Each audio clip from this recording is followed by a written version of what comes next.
Hello everyone. तो आज से हम अपनी अभ्यास सीरीज को शुरू कर रहे हैं। जो हमने कल वीडियो बनाई थी, जिसने नहीं देखी है देख लेना। एसएस ये जो अपना रेलवे का जो प्लान बनाया था 90 से 100 डेज जो बचे हैं, उसमें अपना पूरा सिलेबस और प्रैक्टिस करने का। तो ये प्रैक्टिस की क्लास है। इसमें हमने आरपीएफ एसआई का जो अभी लेटेस्ट एग्जाम हुआ है 2024 का दिसंबर में, उसके क्वेश्चन उठाए हैं। 50 क्वेश्चन का एक सेट होता है। इसमें से इसको हम 2 दिन में कंप्लीट करेंगे। आज 25 क्वेश्चन होंगे, कल 25 क्वेश्चन करेंगे। और पूरा खाली क्वेश्चन और उसका आंसर नहीं करेंगे, उसका डिस्क्रिप्शन और उसके ऑप्शन को भी देखेंगे जहां जरूरत होगी क्वेश्चन में। ठीक है, शुरू करते हैं। तो सबसे पहला क्वेश्चन आ जाता है हमारा, भारतीय संविधान के निम्नलिखित में से कौन सा अनुच्छेद ये कहता है कि सभी अल्पसंख्यकों, चाहे वो धर्म या भाषा पर आधारित हो, अपनी भाषा पर अपनी पसंद की शैक्षिक संस्थानों की स्थापना और प्रशासन का अधिकार देता है। इस क्वेश्चन का क्या मतलब हुआ कि कौन सा ऐसा जो आर्टिकल है जिसमें जो है कोई अल्पसंख्यक जो है वो अपनी शैक्षिक संस्था की अपनी स्थापना कर सकता है और उसके प्रशासन के लिए अल्पसंख्यकों का क्या अधिकार दिया गया है। तो ये आर्टिकल आ जाता है हमारा अनुच्छेद 30 के अंदर। अनुच्छेद 30 क्या कहता है? अनुच्छेद 30 में जो होता है उसमें शैक्षिक संस्थानों की जो स्थापना कर सकते हैं, प्रशासन का इसमें अधिकार होता है। 30 में ये होता है। 30 का इसमें आता है पार्ट 1 भी होता है एक, जिसमें जो है सभी अल्प वर्ग, चाहे वो धर्म हो या भाषा के आधार पर जैसे भी अल्पसंख्यक हैं, वो अपनी पसंद के शिक्षण संस्थानों की स्थापना और प्रशासन का अधिकार प्राप्त कर सकते हैं। ये हो जाता है। ऐसे ही आर्टिकल 29 जो है ये रिलेटेड किससे होता है? ये अल्पसंख्यक हित के संरक्षण से रिलेटेड होता है। किसके लिए होता है? अल्पसंख्यकों के हित के संरक्षण से रिलेटेड है ये अल्पसंख्यकों के हित के संरक्षण से रिलेटेड है आर्टिकल। आर्टिकल 31 जो है ये जो है संपत्ति के अधिकार से जुड़ा हुआ था पहले, जिसे कानूनी अधिकार बना दिया गया। पहले फंडामेंटल राइट था, ये प्रॉपर्टी है, प्रॉपर्टी का है, जो कि अब जो है लीगल राइट है ये।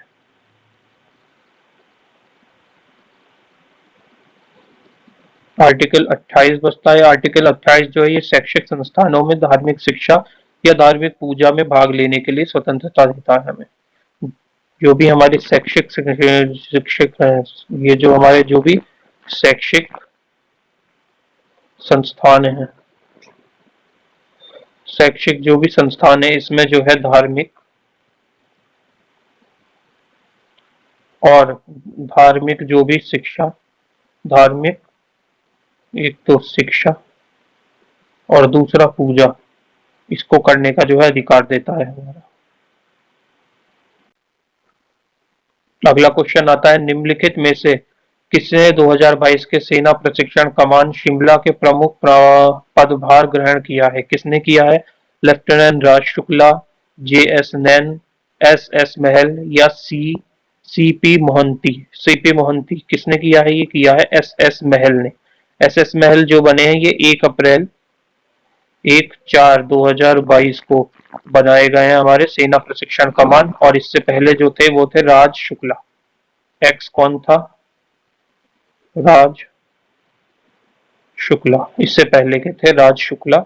अभी जो बनाए गए हैं वो एसएस महल बनाए गए हैं। अब इसमें हम देख लेंगे, ये तो इसने पूछ लिया। अब एयर मार्शल भी पूछ सकता है। एयर मार्शल कौन है हमारा? तो एयर मार्शल है हमारे ये राज शुक्ला जी। कौन से हैं हमारे? एयर मार्शल है। पहले ये क्या थे? पहले इधर थे, अब इनको एयर मार्शल बना दिया गया है। ऐसे ही अजय कोटर जी हैं। अजय कोटर जी हैं। अजय कोटर जी क्या है हमारे? ओ सॉरी, अजय कोटर नहीं, राज शुक्ला तो लास्ट थे, अब प्रेजेंट में है। एयर मार्शल जो अब हमारे प्रेजेंट में है वो अजय कोटर है। अजय कोचर। अजय कोचर एयर मार्शल है।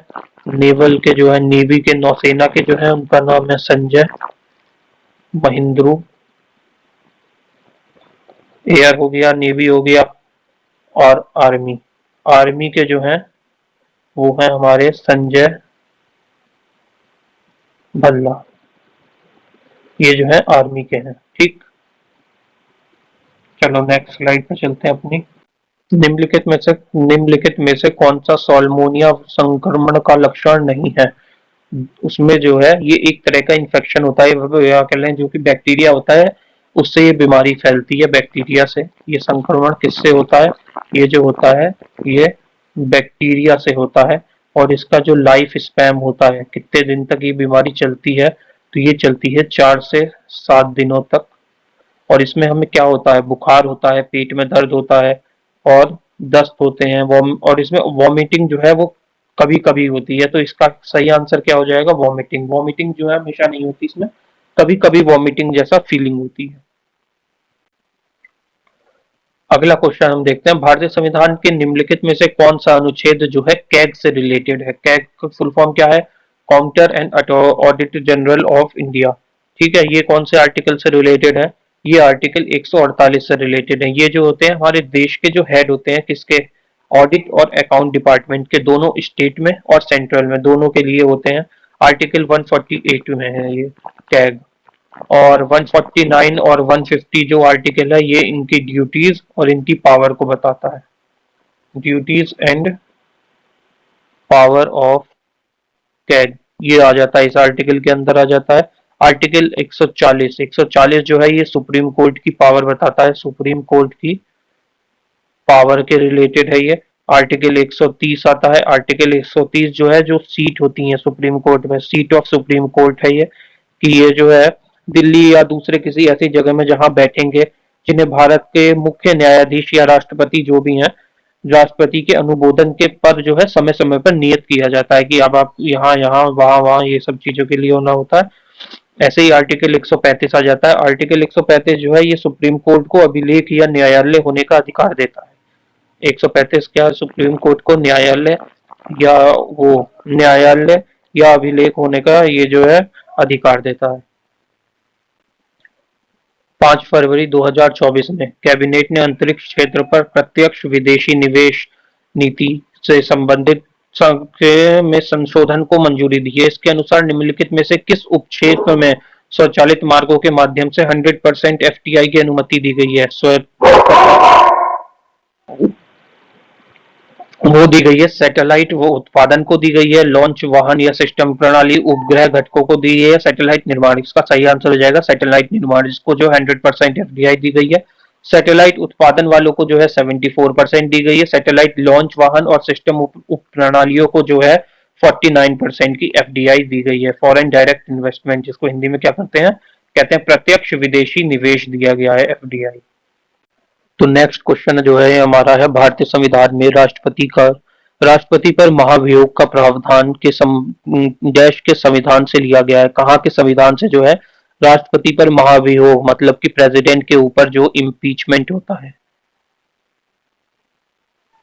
महाभियोग का कहाँ से लिया गया है? तो सबसे ये ऑप्शन देख के या फिर कॉमन सेंस से भी कर सकते हैं कि कहाँ पे जो है प्रेसिडेंट की सबसे ज्यादा वैल्यू, प्रेसिडेंट इलेक्शन और ये सब जो होता है कहाँ हड़कंप मचता है? अमेरिका। अमेरिका के संविधान से जो है ये लिया गया है हमारा प्रेसिडेंट का। ठीक, ये सबसे इजी क्वेश्चन हो जाएगा ये हमारा, इम्पीचमेंट ऑफ प्रेसिडेंट।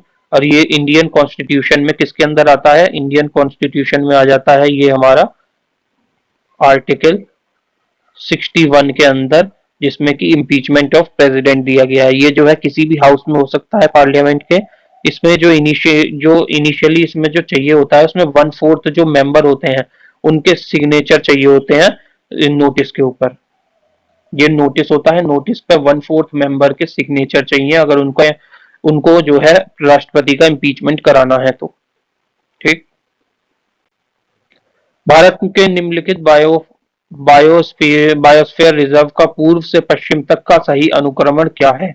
सही अनुक्रमण में लगाना है कहां से लेके, पूरब से लेके पश्चिम तक का। तो कौन सा ऑप्शन है? सुंदरवन है, पंचगढ़ी है, अचान कुमार, अमरकंटक है और सिमलीपाल है। इसमें सही आंसर आपका क्या हो जाएगा? इसका आंसर हो जाएगा, सबसे पहले आ जाता है हमारा सुंदरबन आएगा। सुंदरबन के बाद आ जाता है हमारा अचान कुमार, अमरकंटक है। अचान कुमार अमरकंटक के बाद आता है ये हमारा सिमलीपाल, और फिर आता है लास्ट में हमारा पंचमढ़ी। पंचमढ़ी वाला लास्ट में है, तो इसका आंसर क्या हो जाएगा? ये हो जाएगा फर्स्ट नंबर पे, ये हो जाएगा सेकंड नंबर पे, और आंसर भी हो जाएगा सेकंड। ये हो जाएगा थर्ड नंबर पे सिमलीपाल, और पंचमढ़ी हो जाएगा फोर्थ नंबर पे। निम्नलिखित में से किसे भारतीय संगीतज्ञ को हिंदुस्तानी शास्त्रीय संगीत को संगठित करने और साहित्यबद्ध करने में उनकी भूमिका के लिए पहचाना जाता है, जिसमें भारत की संगीत विरासत की आधुनिक शिक्षा के लिए आधार तैयार हुआ। देख रहे हो कितना लंबा क्वेश्चन आया है। इसका आंसर क्या होगा? पंडित विष्णु नारायण भटखंडे, भातखंडे, इनको जो है दिया जाता है पहला गंधर्व विद्यालय इन्होंने स्थापित किया था लाहौर में। इनको दिया जाता है भारतीय संगीत को हिंदुस्तानी शास्त्रीय संगीत में संगठित करने के लिए। पंडित विष्णु नारायण भातखंडे, इनकी एक बुक भी है। उस बुक का नाम क्या है? बुक का नाम है उनकी स्वर मल्लिका। इन्होंने जो है पहला फर्स्ट गंधर्व महाविश्वविद्यालय बनाया था लाहौर में। लाहौर में पहला गंधर्व विद्यालय, पहला गंधर्व का महाविद्यालय जो है इन्होंने बनवाया था लाहौर में। कौन? पंडित नारायण भातखंडे ने। इन्होंने जो है लिखे थे, क्या लिखे थे? मॉडर्न ट्रीटीज लिखी थी हिंदुस्तानी क्लासिकल म्यूजिक के ऊपर। और जो ये मल्लकेश्वर संगीतम है, संस्कृत में इन्होंने ही करी थी, जिनके पेन का नाम इनको अंडर द पेन नेम, जो लेखकों के नाम होते हैं ना, कि पेन नेम अलग होता है, तो इनका नाम जो पेन नेम था वो था चतुर पांडे, चतुर पंडित इनका पेन नेम था। और ये जो थे आए बाबा अलाउद्दीन खान, ये जो है सारूद प्लेयर थे, ये सारूद बजाया करते थे। और ये जो थे उस्ताद अब्दुल करीम खान, उस्ताद अब्दुल करीम खान जो है सिंगर थे क्लासिकल, जिन्होंने किराना घराना की शुरुआत करी थी। किराना घराना की शुरुआत करी थी इन्होंने। कौन? अब्दुल करीम खान ने। अलाउद्दीन खान जो थे ये सारूद प्लेयर थे। और सही आंसर इसका क्या हो जाएगा? विष्णु नारायण भातखंडे। अगला क्वेश्चन आता है हमारा, भारत की जनगणना 2011 के अनुसार निम्नलिखित में से किस राज्य समूह की जनसंख्या जो है 30 करोड़ से अधिक दर्ज की गई थी? कहाँ की थी? इसका आंसर, एक तो देखो नॉर्मल सी बात है, सबसे ज्यादा पॉपुलेशन जो है कहाँ है? ये जो है जीके का बेसिक क्वेश्चन है कि उत्तर प्रदेश में सबसे ज्यादा पॉपुलेशन है। उसके बाद जो महाराष्ट्र है वहां सबसे ज्यादा पॉपुलेशन होगी, क्योंकि बिहार और बाकी जगह के लोग भी वहां काम करने जाते हैं। तो इसका आंसर तो ऐसे ही लगा सकते हो, उत्तर प्रदेश और महाराष्ट्र। अब इसमें देख लेते हैं कितनी कितनी यहाँ की पॉपुलेशन है। तो यहाँ पे यूपी में जो है, यूपी की पॉपुलेशन हो जाती है हमारी टोटल 199 मिलियन। और जो महाराष्ट्र है, महाराष्ट्र की टोटल पॉपुलेशन है 112 मिलियन। और इन दोनों का टोटल मिला के ये जो है 25% है इंडिया की टोटल पॉपुलेशन का। इतना इन दो स्टेट से आती है पॉपुलेशन इतनी। और बिहार जो है, बिहार की 109 मिलियन के आसपास है, 109 110 मिलियन जो है बिहार की पॉपुलेशन है टोटल। तो इसका सही आंसर क्या हो जाएगा? तो इसका आंसर हो जाएगा उत्तर प्रदेश और महाराष्ट्र। अगला क्वेश्चन आता है हमारा, अप्रैल 2023 में केंद्र सरकार द्वारा अधिसूचित पशु जन्म नियंत्रण नियम नियम 2023 के बारे में निम्नलिखित में से कौन सा कथन सत्य है? इसका ऑप्शन जो है देख लो, 4 ऑप्शन है इसमें। सबसे पहला, स्थायी निकाय को पशु जन्म नियंत्रण कार्यक्रम संचालित करने की अनुमति है, लेकिन केवल पशु पशु कल्याण बोर्ड द्वारा मान्यता प्राप्त संगठन के माध्यम से। इसका आंसर यही हो जाएगा। राज्य सरकार पशु नियंत्रण कानून को लागू करने के लिए किसी को भी सरकारी पशु चिकित्सा को चयन कर सकती है। देख लेना इसको।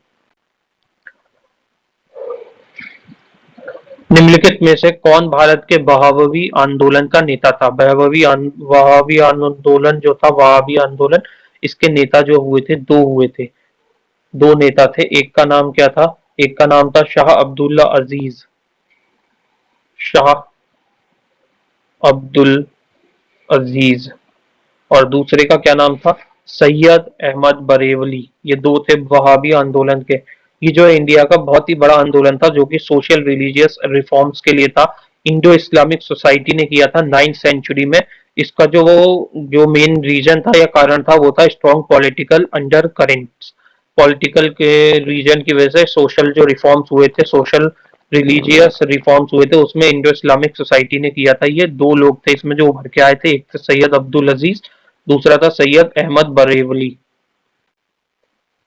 12वां क्वेश्चन आता है, वरिष्ठ आईएएस अधिकारी दीपक कुमार को चुनाव आयोग ने मार्च 2024 में भारत के निम्नलिखित में से किस राज्य का गृह सचिव नियुक्त किया गया है? इसका आंसर हो जाएगा उत्तर प्रदेश। इसे जो है उत्तर प्रदेश में इनको जो है आईएएस अधिकारी दीपक कुमार को जो है नियुक्त किया गया। इनकी नियुक्ति कौन करता है? वहां के सीएम करते हैं। तो योगी आदित्यनाथ जी ने जो है दीपक कुमार की जो है ये नियुक्ति करी है इस रूप में चुनाव आयोग ने वरिष्ठ आईएएस अधिकारी निम्नलिखित राजगृह सचिव नियुक्त किया है। राजगृह का सचिव राष्ट्रकूट वंश की प्रशासनिक इकाई का जो इनकी उनकी जो यूनिट थी एडमिनिस्ट्रेशन यूनिट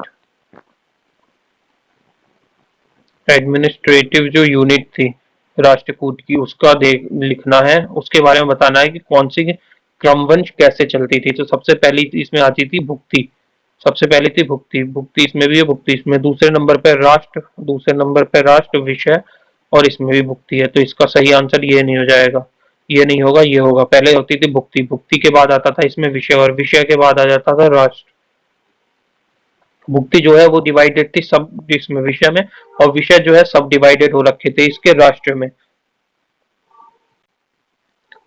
माइक्रो क्रेडिट के लिए स्टीव वेडेंस आत्मनिर्भर निधि पीएम स्वाभिधान योजना 2023 में कितने साल पुराने हो गए? कितने साल हो गए इसको? 3 साल हो गए। ये कब लॉन्च हुई थी? 2020 में लॉन्च हुई थी ये योजना जो थी 2020 की है। ये जो है इसमें वर्किंग कैपिटल का लोन दिया जाता है स्ट्रीट वेंडर्स को, जो कि लॉन्च हुई थी 21 जून 2020 में। इसमें जो है फ्री लोन मिलता है 10,000 रुपए तक का, वो भी 1 साल के लिए, जिसका जो रेट ऑफ इंटरेस्ट होता है 7% होता है। उसके बाद इसमें 20,000 रुपए का भी लोन है, इसमें 50,000 रुपए तक का लोन है। लेकिन इसकी जो सुविधा ले सकते हैं वो वही वेंडर ले सकते हैं जिन्होंने जिनका बिजनेस जो है 24 मार्च 2020 से पहले से रजिस्टर्ड है। वो लोग इस लोन का लाभ उठा सकते हैं। इसमें 10,000 रुपए, 20,000 रुपए, 50,000 रुपए जो रेडी लगाते हैं उनके लिए ये स्कीम जो है स्वनिधि स्कीम जो है लॉन्च करी गई थी। नेक्स्ट क्वेश्चन आता है हमारा, निम्नलिखित में से कौन कौन सा राज्य स्वर्णिम चतुर्भुज मार्ग के नेटवर्क से जुड़ा हुआ है? जो क्वाड्रिलेटरल है, गोल्डन क्वाड्रिलेटरल रोड जो है, उससे कौन सा रास्ता इसमें से जुड़ा हुआ नहीं है? कौन सा नहीं है? वो हो जाएगा केरल। केरल तो बहुत नीचे पड़ जाता है इसके लिए। यहाँ जो है 4 रास्ते हैं। ये 4 रास्ते जो जुड़े हुए हैं, नॉर्थ में सबसे पहले है, नॉर्थ में आ जाता है दिल्ली। इसके बाद नीचे साउथ में देखेंगे तो साउथ में चेन्नई है। ईस्ट में देखेंगे तो ईस्ट में हमारा जुड़ा हुआ है कोलकाता, और वेस्ट में देखेंगे तो वेस्ट में है हमारी मुंबई। ये वो 4 हैं जो कि यही वो 4 हैं जिससे ये क्वाड्रिलेटरल जो है ये बनता है। जो चतुर्भुज राजमार्ग नेटवर्क की बात हो रही है इसी वो एरिया में है। जो नेशनल हाईवे, सबसे लंबा नेशनल हाईवे जो है वो हमारे यूपी उत्तर प्रदेश में पड़ता है। और जो टोटल रोड लेंथ जो मैक्सिमम है वो हमारे कहाँ पे है? मध्य प्रदेश, ये महाराष्ट्र में सबसे लंबी जो है स्ट्रॉन्ग लेंथ है रोड की। और जो maximum length of road record जो है वो है यूएसए के पास। सबसे लंबी रोड का रिकॉर्ड यूएसए के पास है। सबसे लंबी रोड इंडिया में कहाँ है? वो यूपी में है। और सबसे लेंथ में जो है नेशनल ये जो रोड है वो कहाँ पे है? महाराष्ट्र में है। निम्नलिखित में से कौन सा अनुच्छेद संसद में प्रयुक्त की जाने वाली भाषा से संबंधित है? संसद में कौन सी भाषा? 2 भाषा है, या तो इंग्लिश बोली जाएगी या हिंदी बोली जाएगी। ये 2 भाषा संसद की प्रणाली में लिखी हुई है। ये कौन सा अनुच्छेद से आता है? अनुच्छेद 120 में, हिंदी और इंग्लिश। अनुच्छेद 121 जो है ये कहता है, ये रिस्ट्रिक्शन देता है डिसीजन, पार्लियामेंट के डिसीजन के ऊपर। अनुच्छेद 121। अनुच्छेद 119 जो है ये जो है वित्तीय व्यवसाय के संबंध में है। संसद के में जो जो ये प्रक्रिया होती है कानून के द्वारा विनियम ये सब किया जाता है, वो आर्टिकल 119 के अंदर आ जाता है। किस देश के आर्थिक स्वास्थ्य का मूल्यांकन करने के लिए निम्नलिखित में से कौन सा मुख्य उपाय है? किसी देश का जो है आर्थिक आर्थिक जो है आर्थिक स्वास्थ्य का मूल्यांकन करने के लिए क्या जरूरी होता है? जीएनपी, जीडीपी, एनएफआई, या राष्ट्रीय आय, नेशनल इनकम। तो इसका आंसर क्या हो जाएगा? या फिर ये राष्ट्रीय राष्ट्रीय आय, नेशनल इनकम, तो इसका सही आंसर हो जाएगा जीडीपी, घरेलू सकल घरेलू उत्पाद, ग्रॉस डोमेस्टिक प्रोडक्ट। ये इसका सही आंसर हो जाएगा। जो टोटल वैल्यू होती है फाइनल गुड की या सर्विसेज की जो प्रोड्यूस हो रही है कंट्री के अंदर, उससे जो है हमें पता चलता है।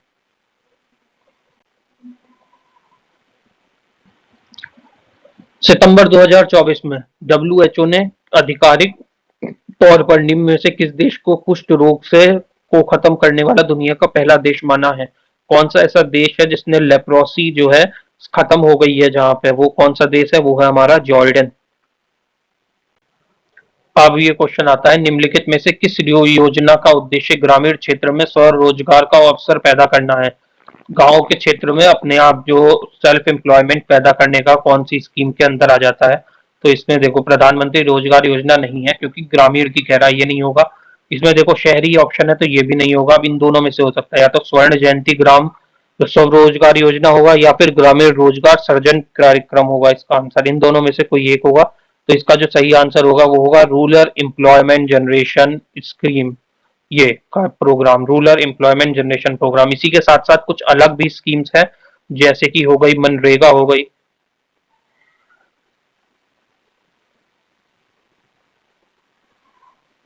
मनरेगा हो गई, और जिसकी फुल फॉर्म क्या है इसकी, Mahatma Gandhi national rural employment act. ये कब आई थी?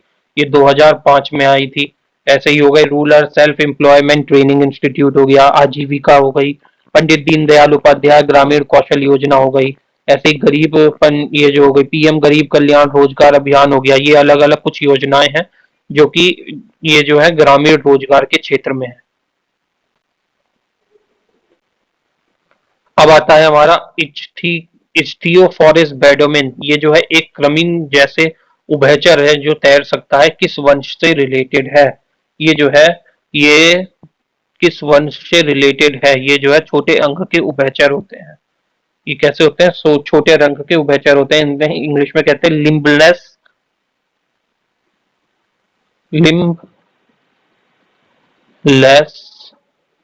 एम्फीबियन। कैटफिश की निम्नलिखित में से कौन सी प्रजाति पहली बार मार्च 2023 में अरुणाचल प्रदेश राज्य में खोजी गई है? कौन सी प्रजाति है? वो है ग्लैटोथो ये है वो उसका नाम है ग्लैटोथोरैक्स फिन्थोबेरेटाई। ये जो है ब्रह्मपुत्र नदी के ड्रेनेज जो होता है उस यहाँ पे अरुणाचल प्रदेश में वहां मिली है। अरुणाचल प्रदेश में कौन सी नदी है? ब्रह्मपुत्र। उसी में जो है ये मछली देखने को मिली है, कैटफिश। अच्छा पता है जेली फिश जो है फिश नहीं होती है। भिराड़ा एक नव पौषाण स्थल स्थित है, राज्य कहाँ पर है भिराड़ा? ये जो है हरियाणा के फतेहाबाद ऐसे करके जगह है एक, फतेहाबाद फतेहाबाद करके एक डिस्ट्रिक्ट है, वहां पे है ये, हरियाणा की, जो कि इंडस वैली सिविलाइजेशन में ही आता है, पूर्ण पोष में ही, सिंधु घाटी सभ्यता के समय का ही है। निम्नलिखित में से किस प्रकार के वनों को चित्तीदार हिरण पाए जाते हैं? मतलब डॉटेड हिरण कहाँ पे पाए जाते हैं? इसका सही आंसर क्या होगा? कांटेदार वन में, मैंग्रोव वन में, पर्णपातित वन में, या पर्वतीय वन में? इसका आंसर हो जाएगा हमारा माउंटेन फॉरेस्ट, मतलब कि पर्णपाती, ये पर्णपाती वन में, पर्णपाती वन में इसको पाए जाते हैं। इसको जो है ये चित्तेदार हिरण, इसको दूसरा नाम भी है, दूसरा नाम क्या है इसका? सिटेल।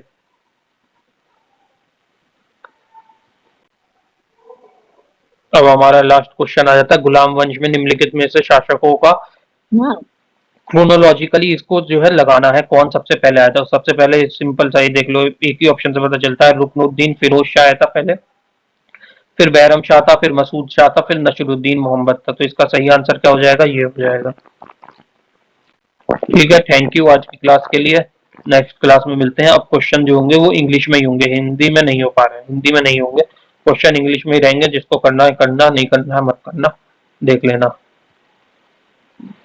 चलो मिलते हैं नेक्स्ट क्लास में।